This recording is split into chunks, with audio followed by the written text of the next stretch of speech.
Bonjour à tous et bienvenue dans cette nouvelle vidéo. Aujourd'hui on va parler des années de mode qui me plaisent le plus du siècle dernier, qui sont les années 1940. Avant toute chose, je voudrais m'excuser de l'absence que j'ai eue sur YouTube. J'ai eu des empêchements personnels et aussi j'ai fait quelque chose qui m'a pris énormément de temps. J'ai créé un giveaway sur Instagram pour fêter les 2000 abonnés là-bas. Si jamais ça vous intéresse de participer, c'est un concours super simple avec des lots super géniaux. N'hésitez pas à me suivre sur Instagram et à regarder la photo où il y a marqué concours, vous ne pouvez pas la louper. Je profite de cet instant promo pour vous dire que il ne faut pas hésiter à liker, commenter, vous abonner et même partager cette vidéo si le contenu vous plaît. Et ben c'est parfait. Donc comme vous l'avez compris, on va parler d'histoire de la mode et donc des années 1940. On plante le décor, c'est parti. 1939, la guerre est déclarée. Tout est rationné. Les vêtements en font partie. Vous êtes une femme de ces années-là qui voit son père, son frère, son mari ou son fils partir à la guerre, mais vous ne voulez pas vous laisser abattre. Pour acheter vos vêtements, vous n'avez que des tickets de rationnement qui sont très difficiles à avoir. Et surtout, vous n'en avez que très peu. Donc, question vestimentaire, vous n'avez pas trop le choix. La presse féminine vous inonde d'images vous conseillant de raccommoder vos vêtements et ça vous plaît. Vous ne vous laisserez pas marcher dessus par l'oppresseur et vous lui tiendrez tête. Vous resterez élégante en toutes circonstances, même dans les situations les plus graves, ce qui vous donnera une force et une consistance devant l'ennemi. D'ailleurs, vous savez coudre et toutes vos copines savent coudre. C'est une période où ne pas savoir coudre, ça n'existe pas. Il ne faut pas user ses vêtements. Et s'ils sont usés, il ne faut pas les jeter. Il faudra aussi savoir tout raccommoder, de la chaussette à la robe, en passant par les gants, les bas, etc. Malheureusement, un bas, ça ne vit pas très longtemps. Et pour cela, vous avez trouvé une solution. Une de vos amies vous a parlé de sa technique pour donner l'illusion d'avoir des bas sans en avoir. Vous êtes assez curieuse et elle vous a expliqué qu'elle se faisait teindre ses jambes à la hauteur où devait arriver son bas et elle se traçait à la craie régulièrement une ligne le long de sa cuisse pour imiter la couture du bas. Cette idée vous enchante? Vous aurez froid l'hiver, vous aurez froid, mais vous resterez élégante. Et ça, c'est ce que vous voulez. Sur les affiches et dans les magazines, vous trouvez des techniques pour réutiliser vos robes pour en faire un nouveau modèle en remplaçant les parties usées comme le col, les manches ou le bas de la robe en les raccommodant avec une autre pièce de tissu. Vous gardez aussi toutes les fins de vos pelotes de laine pour vous en faire des gants enfilés comme vous conseillent tous ces magazines féminins. Lorsque vous appreniez le décès d'un proche masculin, vous récupérez ces vêtements pour vous en faire une superbe robe. Quelque part, vous pouvez continuer de faire vivre avec vous cette personne et en même temps, cela vous crée un nouveau vêtement. D'ailleurs, les épaulettes, qui sont très tendance en ces années-là, dans la mode féminine, sont dues uniquement à la réutilisation des costumes masculins. Et comme avec vos copines, vous adorez la mode et que vous trouvez les vêtements du commerce ternes et tous semblables, il y a un véritable esprit de customisation qui se met en place. Comme ça, vous ressemblez à aucune de vos copines et aucune de vos copines ne ressemble à vous.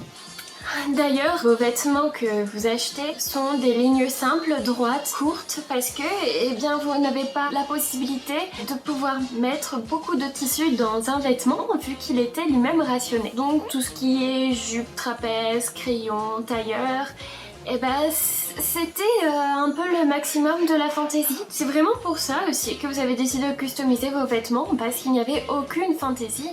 L'une de vos folies avec vos amis, c'est de vous faire des coiffures extravagantes au possible. Ah oui, vous n'êtes pas rationné sur vos propres cheveux, alors vous les bouclez et vous faites des coiffures super magnifiques qui sont représentatives de la culture pin-up pour des années et des années à venir. Il paraît que dans au moins 80 ans, ce sera toujours à la mode chez les pin-up. Et cette coupe courte, ces cheveux retenus par un filet ou un bandana vous permettent aussi une autre chose, pouvoir travailler. Et oui, les hommes ne sont pas là pour travailler et il faut bien des femmes pour aller à l'usine, pour participer à l'effort de guerre, pour fabriquer tout simplement des armes. Enfin, faire tout le travail que les hommes faisaient autrefois et qu'ils ne peuvent plus faire car ils sont soit trop jeunes, soit trop vieux, soit décédés, soit sur le front. Donc c'est à vous de travailler à sa place. Et c'est dans ce contexte-là que du côté des États-Unis a été faite la magnifique affiche de Rosie la riveteuse qui encourageait les femmes à travailler pour pouvoir aider à gagner cette guerre. 1945 arrive et la fin de la guerre est annoncée. Les Américains sont venus nous aider et les résistants ont fait un travail formidable. D'ailleurs, vous apprendrez par la suite que de grandes figures de la musique, des cabarets ou du cinéma ont participé à la résistance. Par exemple, Joséphine Baker était très activiste de ce côté-ci et elle cachait dans ses partitions de musique des messages codés qu'elle pouvait passer en toute discrétion. Et donc la guerre est terminée et là vous entendez parler de Christian Dior. Ce nom vous évoque quelque chose mais c'était pas du tout le créateur le plus connu à l'époque. Et là il propose des robes et des vêtements avec des métrages de tissu phénoménaux. D'ailleurs pour sa robe phare qui s'appelle Diorama, il utilise 40 mètres de tissu. Vous sortez d'une époque où vous devez vous rationner au maximum et voir ce créateur utiliser autant de tissu que vous n'avez pas pu avoir vous met un peu hors de vous parce que vous avez tous fait attention, tous donné de votre maximum et pourtant ce créateur se permet des choses que même lorsque le rationnement est terminé, vous n'oseriez pas. Mais il faut bien le reconnaître, ces vêtements sont super jolis. Et d'ailleurs, 5 ans plus tard, dans les années 1950, vous trouverez des robes Corolle à foison et vous en raffolerez. Mais c'est vrai qu'au début, quand vous avez vu apparaître ces robes avec un métrage fou alors que vous faites tout pour faire attention à ce que vous consommez, ça vous a mis hors de vous. Ah, ce bon vieux Christian Dior qui a réussi à s'attirer les foudres. C'était un véritable bad buzz à ce moment-là. Et là, nous sommes en 2020, vous avez le droit de revenir à vous. Vous êtes la personne que vous êtes et pourtant vous êtes toujours dans une période de crise. Mais pas une crise due à une guerre, mais une crise sanitaire. Et vous dites que la mode de l'époque était quand même vachement chouette et tellement créative et faite à partir de bout de rien et que les femmes de ces époques étaient merveilleuses pour ça. Et peut-être vous relativisez un petit peu plus la crise que nous vivons aujourd'hui car nous ne sommes pas rationnés. Parce que le meilleur moyen d'éviter un nombre faramineux de morts est de faire attention à ce que vous faites. Restez un maximum chez vous, portez un masque, utilisez du gel et allez au travail pour réussir à aider le pays à s'en sortir.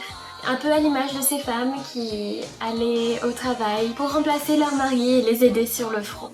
J'espère que ce format vous aura plu. Il y a 2 autres périodes que j'aimerais aborder avec vous. J'aimerais vous parler du Directoire où on se rend compte qu'au XVIIIe siècle il y avait des punks. Et oui, et aussi toujours dans les années 1940 que j'aime énormément.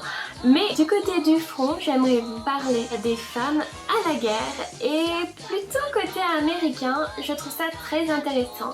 Les Women Army Corps, donc les WAC, WAC. Je vous lâche une petite info.